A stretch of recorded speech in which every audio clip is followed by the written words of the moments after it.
جگہ جگہ رونا ہے، حالات بڑے خراب ہیں، حالات بڑے خراب ہیں، حالات بڑے خراب ہیں، بس تبصرے ہیں، غیبتیں ہیں، چغلیاں ہیں، ایک دوسرے پہ لان تان ہے، بڑے مارنی ہے، اور اس سے کیا ہوگا بھائی؟ حالات خراب ہیں تو حالات ٹھیک کرنے والا کون ہے؟ زور سے بولو بھائی، حالات ٹھیک کرنے والا کون ہے؟ اللہ کے علاوہ کوئی ٹھیک کر سکتا ہے؟ تو رجوع کس کی طرف کرو؟ کس سے مانگو؟ کس کے سامنے رو؟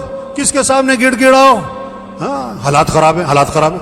اللہ کے نبی نے سارے مسئلوں کا حل بتایا، ایک حدیث کا جز ہے، احفظ اللہ یحفظ کا، تو اللہ کے حکم کی حفاظت کر، اللہ تیری حفاظت کرے گا۔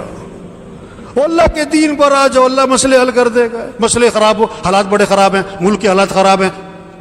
ایک آدمی کسی گھر گیا چائے پینے کے لیے نا، اس نے چائے پہ بلایا، اب جیسے ہی بیٹھے نا چائے پہ، کہتا جی حالات بڑے خراب ہے۔ کیا کہتا ہے؟ حالات بڑے خراب ہے۔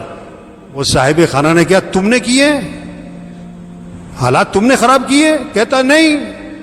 کہتا تم ٹھیک کر سکتے ہو؟ کہتا نہیں۔ کہتا پھر چائے پیو۔ پھر کیا کرو؟